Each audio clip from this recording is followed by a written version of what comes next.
ভালোবাসতে না পারো তাহলে তোমরা মুমিন হইতে পারবে না। কোরআন বলছে সূরা আল ইমরান আয়াত 31, কুল ইন কুনতুম তুহিব্বুনাল্লাহ ফাত্তাবিউনি ইউহিব্বুকুমুল্লাহ। যদি রাসূলকে ভালোবাসতে না পারো, যদি রাসূলের আনুগত্য করতে না পারো, তাহলে পরিপূর্ণ মুমিন হইতে পারবে না। কোরআন কিন্তু বলে নাই আবু হানিফাকে ভালো না বাসলে পরিপূর্ণ মুমিন হইতে পারবে না, কোনো ইমামকে ভালোবাসতে না পারলে মুমিন হইতে পারবে না, এই কথা কোরআন বলে নাই। কোরআন বলছে নবীকে ভালোবাসতে না পারলে মুমিন হইতে পারবে না, ইমানদার হইতে পারবে না, মুত্তাকি হইতে পারবে না, জীবনের কোন সমস্ত গুনাহ ক্ষমা পাবে না। নবীকে ভালো না বাসতে পারলে গুনাহ ক্ষমা হবে না। আল্লাহ বলেছেন এই কথা। নবী সাল্লাল্লাহু আলাইহি সাল্লাম বলছেন সহিহ বুখারী কিতাবুল ঈমান অধ্যায় হাদিস নম্বর 13, ওয়াল্লাহি নাফসি বিয়াদিহি লা ইউমিনু আহাদুকুম হাত্তা আকুনু হাব্বা ইলাইহি মিন ওয়ালিদিহি ওয়া ওয়ালাদিহি ওয়ান নাসি আজমাইন। নবীকে সন্তানের চাইতে, স্ত্রীর চাইতে, সম্পদের চাইতে, ইমামের চাইতে, নিজের জীবনের চাইতে বেশি ভালোবাসতে হবে নবীকে, তবেই মুমিন হওয়া যাবে। তাহলে নবীকে ভালো না বাসতে পারলে মুমিন হওয়া যাবে না। আল্লাহ বলেন নাই আবু হানিফাকে ভালো না বাসলে মুমিন হইতে পারবে না, এই কথা তো আল্লাহ বলেন নাই, বরং রব্বুল আমিন সুস্পষ্টভাবে জানিয়ে দিয়েছেন। আল্লাহ রাব্বুল আমিন সুস্পষ্টভাবে আমাদেরকে জানিয়ে দিয়েছেন নবীকে ভালোবাসলে মুমিন হওয়া যায়, নবীকে ভালোবাসলে জীবনের গুনাহ ক্ষমা পাওয়া যায়, ইমামদের ভালোবাসলে না। তবে আমি বলি নাই যে ইমামদেরকে ঘৃণা করেন। এবার বলা হচ্ছে নবীকে অনুসরণ করবেন না ইমাম আবু হানিফাকে অনুসরণ করবেন। কোরআন বলছে সূরা নজম আয়াত 3 এবং 4, ওয়ামা ইয়ানতিকু আনিল হাওয়া ইন হুয়া ইল্লা ওয়াহয়ু ইউহা। নবী সাল্লাল্লাহু আলাইহি সাল্লাম নিজের মন থেকে কোনো কথা বলতেন না, নিজের মন থেকে কোনো কথা বলতেন না। আল্লাহ তাআলা যা বলতে বলতেন তিনি তাই বলতেন। সুবহানাল্লাহ। আল্লাহ তাআলা যাই বলতে বলতেন নবী মুহাম্মদ সাল্লাল্লাহু আলাইহি ওয়াসাল্লাম তাই বলতেন। তাহলে আসুন, নবী যা বলতেন তাই ইসলাম, ইমাম আবু হানিফা যা বলেন তাই ইসলাম নয়, এই কথা আল্লাহ বলেন নাই। আল্লাহ বলেন নাই যে ইমাম আবু হানিফা যা বলে তাই ইসলাম, এটা আল্লাহ বলেন নাই। আল্লাহ বলেছেন তোমার পীর যা বলে তাই ইসলাম, এ কথাও আল্লাহ বলেন নাই।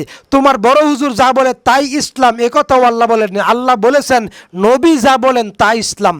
দলিল সূরা হাসর আয়াত 7, ওয়ামা আতাকুমুর রাসূলু ফাখুযুহু ওয়ামা নাহাকুম আনহু ফান্তাহু। নবী যা বলেন তা মেনে নাও, নবী যা নিষেধ করেন তা ছেড়ে দাও, নবী যা আদেশ করেন তা গ্রহণ করো, এই কথা আল্লাহ বলেছেন।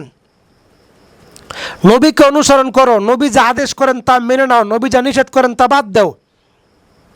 আচ্ছা, মেনে নিলাম নবীর কথা।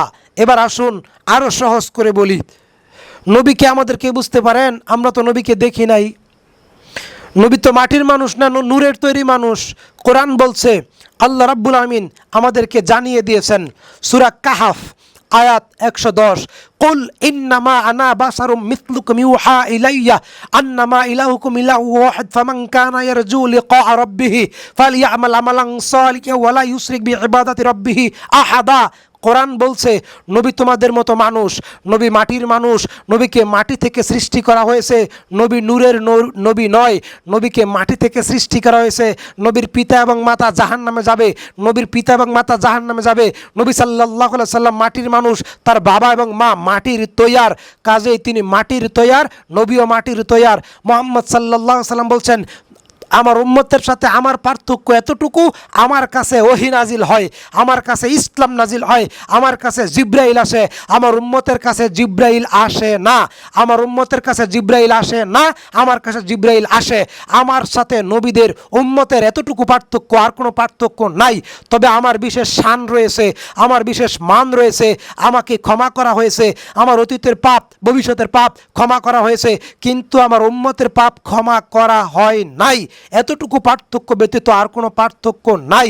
মুহাম্মদ সাল্লাল্লাহু আলাইহি সাল্লাম নিজে এই কথা তুলে ধরেছেন।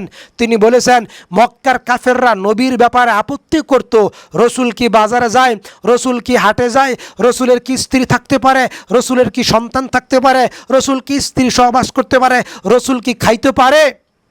জি খাইতে পারে, এতটুকু আপত্তি মক্কার কাফেররা করেছিল। এই আপত্তি যারা করে তারা কাফের।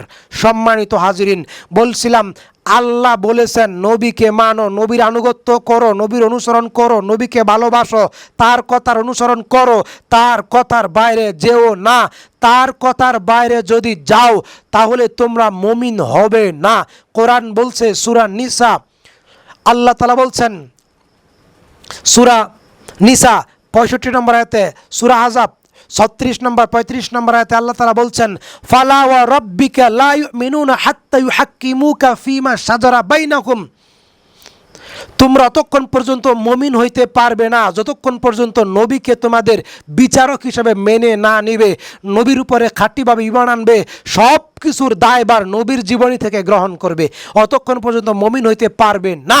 আমার দেশের হানাফি মার্কা মুসলমান যারা, ইমাম আবু হানিফার উম্মত যারা, আমি শক্ত করেই বলি যাতে আমার কথা তাদের হৃদয়ে লাগে আর তারা চিন্তা ভাবনা করে, তাদের জন্য যেন হেদায়েতের দুয়ার উন্মুক্ত হয়ে যায়।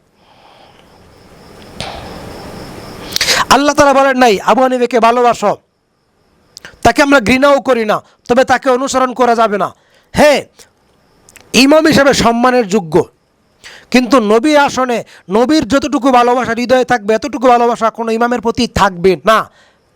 কোরআন এবং হাদিস আমাদের ন্যায়ের মানদণ্ড। আলোচ্য বিষয় মাযহাব মানা কেন হারাম। মাযহাব নবী মুহাম্মদ সাল্লাল্লাহু আলাইহি সাল্লামের ইন্তেকালের 400 বছর পর তৈরি হয়েছে, আমি বলছি না। শাহ ওয়ালি উল্লাহ মুহাদ্দিস দেহলভী হুজ্জাতুল্লাহিল বালেগা এই কিতাবে, হুজ্জাতুল্লাহিল বালেগা এই কিতাবে, হুজ্জাতুল্লাহিল বালেগা এই কিতাবে উল্লেখ করেছেন নবীজি মুহাম্মদ সাল্লাল্লাহু আলাইহি সাল্লামের ইন্তেকালের 400 বছর পর পৃথিবীতে মাযহাব তৈরি হয়েছে। নবীর ইন্তেকালের 400 বছর পর পৃথিবীতে মাযহাব তৈরি হয়েছে। নবীর ইন্তেকালের 400 বছর পর পৃথিবীতে মাযহাব তৈরি হয়েছে। এই দেখেন, অভদ্র ভাষায় আল্লাহর খাঁটি বান্দারা কমেন্ট করতেছে, অথচ আমরা যা বলি তা বুঝার মতো যোগ্যতা এই সমস্ত সাধারণ মুসলমানের নাই।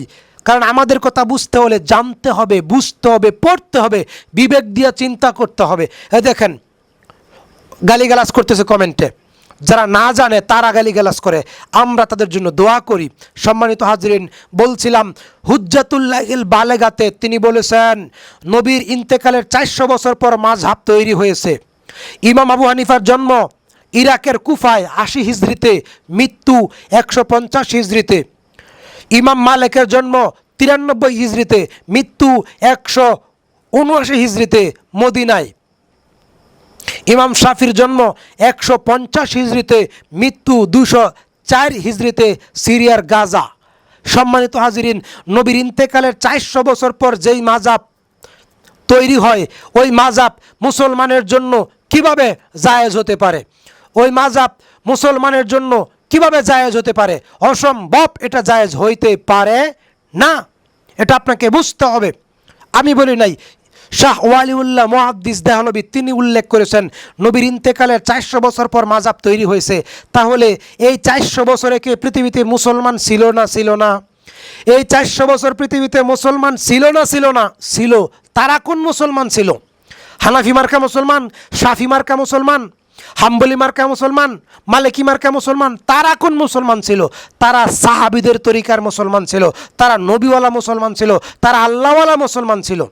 অত্যন্ত দুঃখের সাথে বলতে হয় আমার দেশের এক শ্রেণীর মুসলমান এই কথাটাই তাদেরকে বুঝাইতে পারি না। নবীর ইন্তেকালের 400 বছর পরে যদি মাযহাব তৈরি হয়, 400 বছরের ভিতরে কি পৃথিবীতে মুসলিম ছিল না? তারা কি মানতেন? কোরআন এবং হাদিস মানতেন। তাহলে এই 400 বছরের ভিতরে যারা মুসলমান ছিল তারাই ছিল সত্যিকারের মুসলিম, তারাই ছিল খাঁটি মুসলিম, তারাই ছিল আহলে হাদিস মুসলিম। আমরা জাতিকে সেই দাওয়াতই দিচ্ছি, পবিত্র কোরআন এবং সহিহ হাদিসের দাওয়াত দিচ্ছি। আপনি আমাদের কথা দেখেন, রাসূলুল্লাহ